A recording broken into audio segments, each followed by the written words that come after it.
आपण नित्यनेमाने न चुकता स्वामींची सेवा, नामस्मरण, उपासना केली तरी मनासारखी इच्छा पूर्ती का होत नाही? जाणून घ्या या व्हिडिओमध्ये. नमस्कार मित्रांनो. 20 मार्च 20 मार्च स्वामी 2026 रोजी स्वामी समर्थ महाराजांचा प्रकट दिन आहे. स्वामींबद्दल जेवढे लिहावे, बोलावे, ऐकावे तेवढे कमीच आहे. स्वामींच्या लीला अगाध आहे. स्वामींचा थांगपत्ता कोणालाही लागू शकत नाही. स्वामी आपल्यावर कधी कृपा करतील हेही कोणी सांगू शकत नाही. परंतु जेव्हा कृपा होते, शुभाशीर्वाद मिळतात, स्वामींचे अनुभव येतात, जेव्हा जीवन अगदी धन्य झाल्यासारखे वाटते.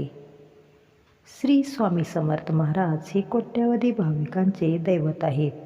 दररोज न चुकता स्वामींचे पूजन, भजन, नामस्मरण, उपासना केली जाते. अगदी हजारो घरामध्ये स्वामी ग्रंथांची पारायणे केली जातात.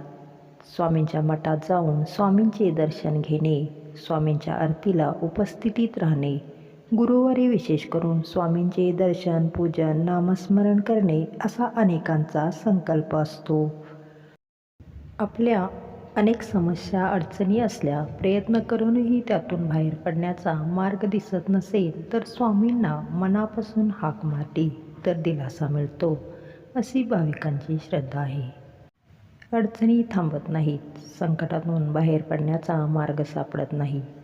कठोर मेहनत आणि परिश्रम घेऊनही काहीच होत नाही.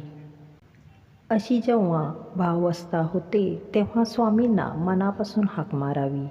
स्वामी लगेच भक्तांच्या हाकेला धावून येतात, संकटमुक्त करतात, अडचण दूर करतात, असे अनेकांचे अनुभव आहेत.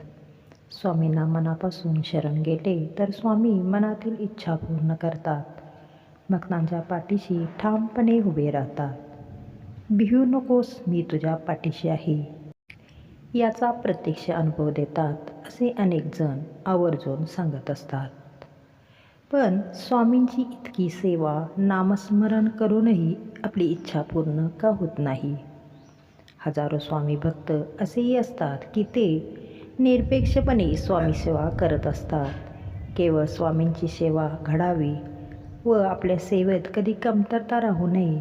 जी आपण स्वामींची सेवा करणार आहोत ती मनापासून असावी, असा अनेकांचा आग्रह असतो.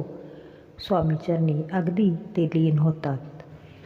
पण अनेकदा कळत नकळत काहीतरी अपेक्षा मागणं ठेवलं जाते. नियमितपणे स्वामींचे नामस्मरण करतो, सेवा करतो, मठात न चुकता जातो, गुरुवारी विशेष पूजन, नामस्मरण करतो, जे शक्य होईल ते सगळे करतो. असे असूनही स्वामी मनोकामना पूर्ण करत नाही. जी अपेक्षा आहे त्याची पूर्ती होत नाही, असे अनेकांना वाटत असते. असे का बरे होते? यावर उपाय काय? याबाबत काही मान्यता असल्याचे म्हटले जाते. कितीही स्वामी सेवा केली तरी नेमके काय चुकते? तर या गोष्टी लक्षात ठेवाच. आपण अनेकदा आपल्या इच्छा, मनोकामना, नवस, संकल्प हे आप्तांना, जवळच्या व्यक्तींना, अगदी खास लोकांना, मित्रांना सांगत असतो. त्यातून सकारात्मकता मिळावी हा उद्देश असतो किंवा तशी मनातून अपेक्षा असते. आपण स्वामींचेही शक्य तेवढे करत असतो. आपापल्या परीने यथाशक्ती सेवा, नामस्मरण करतो. मनातील अमुक या इच्छेसाठी आपण स्वामींची अमुक एवढी सेवा करत आहे असेही आपण सांगतो. इथेच आपली चूक होते. मनातील संकल्प, इच्छा, विशेष मनोकामना कोणालाही सांगू नयेत असे सांगितले जाते.